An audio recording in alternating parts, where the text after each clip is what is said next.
Imagine finding your dream home out of state, only to realize that hidden costs and fees could put that dream home out of your reach. Let's find out what you need to know so that that doesn't happen to you. Closing costs are going to vary from state to state, but there is a through line that every state is going to charge no matter where you live. So you're going to have title and escrow fees, possibly attorney fees, your upfront HOA fees if you're in an HOA community, and your year of your homeowner's insurance that's going to be paid through those closing costs. You'll also have upfront HOA dues and probably your next quarter of property taxes. So while these amounts may vary depending on if you live in a state where your homeowner's insurance is through the roof because of fire or flood or natural disasters, then other states will be lower. So everything is going to determine on what part of the country you live in, but most of these fees are going to be paid no matter where you are.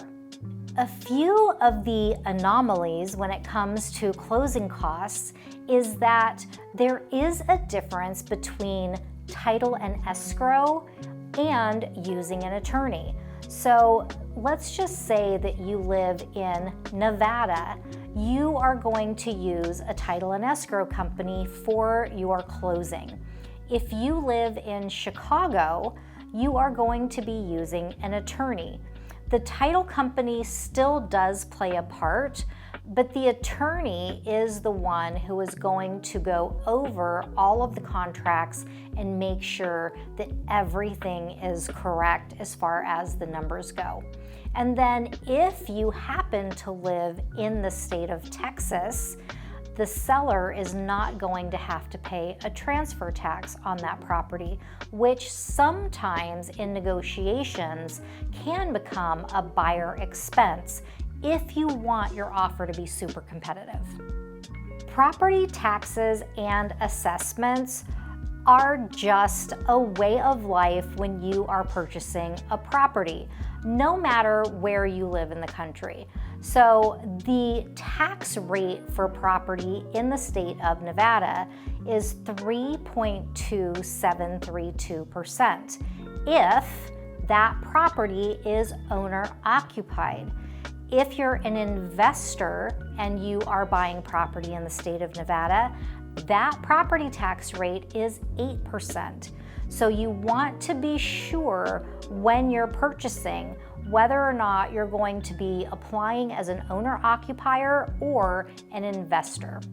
One great thing about taxes in Nevada, I know weird saying bonus, but it's true because if you're a veteran, if you're a disabled veteran, if you are a blind person, if you are a survivor of a disabled veteran or veteran, you will get property tax exemption. And usually that is determined by the level of disability that you have. So make sure to find out more information with our tax department. In Las Vegas, we also have SIDS, which is applied to each parcel of land within a master plan community. So if you plan to buy in a master plan community, you are going to have this attached not to your mortgage, but to the parcel of land itself. Usually it is a 20-year bond. It is paid either annually or biannually. And you also have the option of not paying it off and transferring the remainder of that balance when you sell the home to the next owner.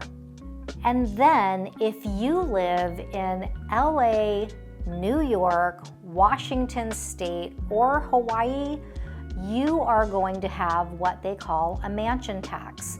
So whatever the threshold is for that mansion tax, if you are over that threshold, you're also going to have an additional tax that is going to be charged when you sell your property. And sometimes that is also charged to the buyer. So keep in mind, when you sell to go to another state, you may have a mansion tax applied. And as far as future taxation goes, it's always hard to tell. You never know what's going to happen. Something gets brought up in a legislative session that gets passed, and then that gets passed on to us as the consumers.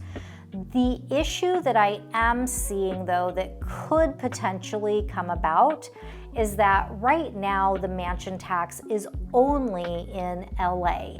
But they are looking at proposing that that is expanded to other parts of California. So if you're in California and looking to make a move out of California, keep an eye on that legislation, because you may want to move sooner rather than later if you're looking to avoid that mansion tax.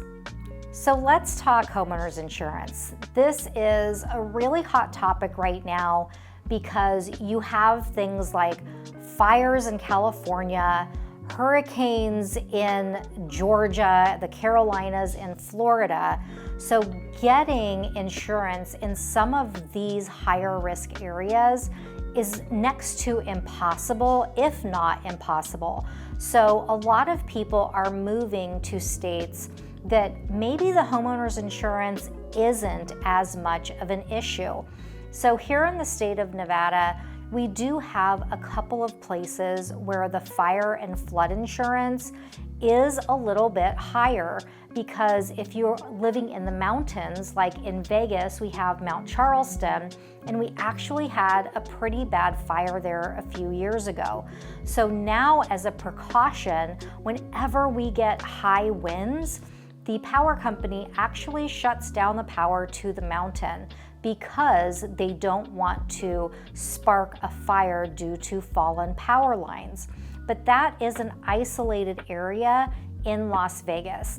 And then as far as flood insurance goes, I have never sold a house in Las Vegas that flood insurance was required. Our city is very good at identifying those flood areas and then making improvements to the road, to the sewer, to whatever needs to be fixed prior to putting homes in that area. So flood insurance, I haven't found to be a necessity, but always do your due diligence and check first. And believe it or not, Las Vegas does get earthquakes. Usually we'll get them as aftershocks. I've lived here since 1980. I'm unaware of any damage done from an earthquake, but I'm sure people have experienced that. I've actually only ever felt one earthquake here in Las Vegas, and it just so happened that when it kind of rolled through, and I do mean rolled through, I happened to be laying in bed, and it just kind of felt like this wave that happened. And I had other people on my social media saying, "Oh, did anybody feel that earthquake?" And I automatically realized that that was what I had felt when I was lying down. But as far as earthquake insurance, I've never heard of anyone in Las Vegas getting earthquake insurance.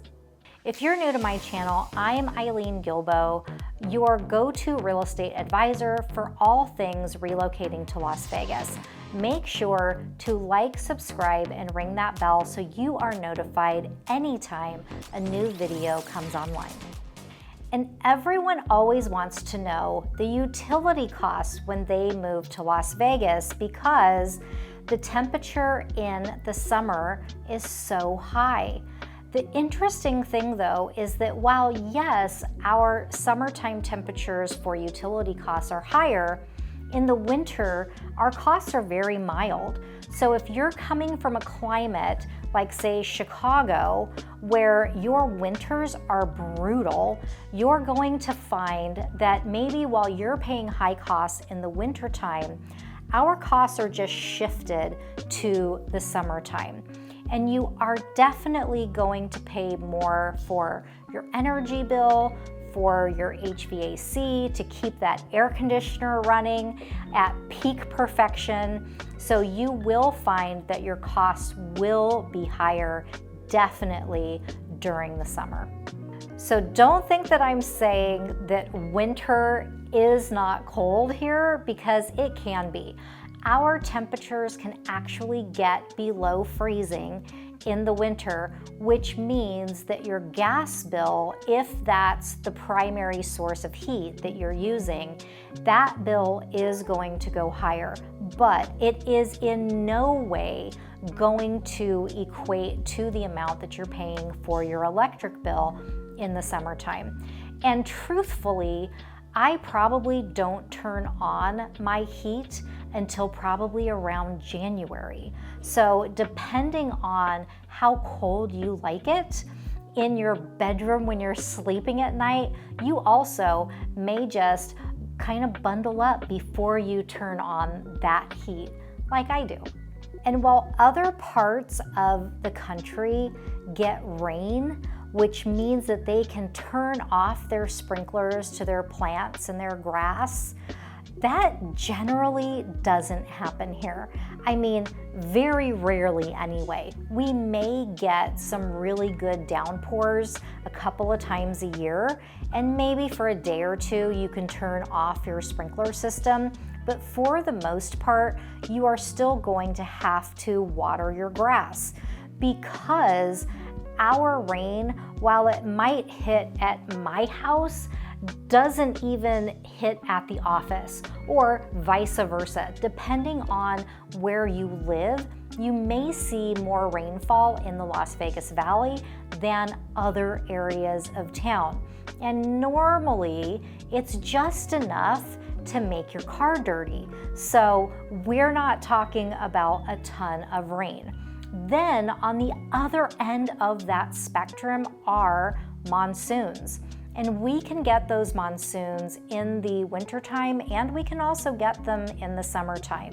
It's been a few years since we've had any significant monsoon in the Las Vegas Valley, but when they do happen, you are going to want to make sure that with your landscaping in your yard, that you kept the drainage path of where the water should flow from your backyard through probably your fence or your block wall out to the street, because otherwise you will get flooding in your backyard from our monsoons. So just another tip to keep your property pristine. Some of the maintenance issues that you're going to want to keep an eye out for, whether it's summer or winter, is going to be keeping your HVAC at peak performance condition, and usually that starts with something very small, which is changing your AC filters inside your home. And that's supposed to be done about every 30 days. And really, if you live in an area that kind of has maybe desert around you or a construction zone around you, make sure that you're doing that every 30 days, because your AC units will pick up all of that dust from outside. So you want to have all of those filters changed to keep your HVAC system working efficiently and effectively. And then you can always get a tune-up if you feel that it's a little sluggish, just to make sure that everything is still running okay. And every once in a while, get your roof checked. And this is for a variety of reasons. Many of our roofing materials out here are Spanish clay tiles. And what they do is they put a layer of paper, I don't remember what it's called, but there's a layer of paper underneath and the tiles are put on top. Well, sometimes that paper sticks out past where the tile roof meets, kind of the edge of the roof. Well, in the heat, sometimes that paper lifts up or it curls in, or in the case of this summer, it got so hot, some of it actually curled up and actually burned a little bit. So you want to make sure that if you're seeing any type of leakage inside the home at all, that you get that looked at immediately before it becomes a larger problem. And while you're going to love having a pool being here in the summertime in Las Vegas, don't forget that you not only have to keep that pool clean and running your pool filter during the summertime, but you have to do that during the winter as well. So you're not going to get a break, so to speak, in the wintertime because you can't use the pool. You still have to get it maintained, and you still have to make sure that it is running so that your system doesn't fail. I've mentioned already, but just to reiterate, you are going to have a cold winter here in Las Vegas at some points. It even gets below freezing. So make sure that the pipes that are especially on the exterior of your home that aren't buried, that you have covers for those so that they stay a little warmer and snug and cozy inside those covers so that the pipes don't freeze, especially some of your exterior landscaping piping. And we are really fortunate because we don't have prolonged periods of cold like other parts of the country where the freezing pipes is definitely more of an issue. And you will find that although we live in the desert, everybody likes to have great looking landscaping, but there are watering restrictions here in the Las Vegas Valley. And during the winter time, that watering time frame is only 1 day per week. And if you don't follow those timelines, you will get hefty fines from the Water Authority. But on the bright side, I don't know of anyone in Las Vegas who has a snow shovel, because usually when we get snow, and yes, we do get snow in the Las Vegas Valley, it doesn't stick. It's kind of one of those things that happens. Everyone takes their videos of the snow falling from the sky, posts it on their social media, and then it's gone. What utility or maintenance cost surprised you the most when moving to a new state? Share your comment below. When moving long distances from state to state, you really want to make sure that the movers that you hire are really well versed in those cross-country moves. So a lot of times what I ask people to do is, if you're closing on a specific day, but you haven't closed yet, you may actually want to request a lease back from wherever you're moving from, just to make sure that everything goes smoothly and you actually close on the day that you were supposed to. Or if you can't get that lease back, maybe it might be a good idea, especially if you have kids or pets, to get an Airbnb in whatever city that you're moving to, so that you have a couple days of downtime to wait for the movers to get here. You can start unpacking slowly and make it not as stressful and not such a burden on the timeline. And if you're making a move, maybe across town, you're not moving state to state, invest in possibly a pod system. There are several companies that do this now, and that really allows you to pack and unpack on your own schedule. Some people really love this method because they know exactly where everything is. They put the things that they're gonna need right away at the front of the pod, and it really does make unpacking a lot easier. If you're moving and you have collectibles and valuable pieces of art, you also want to make sure that you are hiring a moving company, and maybe it's a separate moving company that is an experienced art mover, because they have a completely different way of packing and storing and keeping everything at the temperature that it's supposed to be at. So don't just rely on your, name brand moving company that you think can handle everything. Seek out that actual professional art mover. Other things to think about when making this transition from state to state is to set up your primary care provider, because many times when you move to a new state and you don't have a doctor, if you happen to get sick, now you're rushed trying to find that provider that's going to take care of your needs, especially if you have some sort of specialized condition or something that you're going to need a specialist for.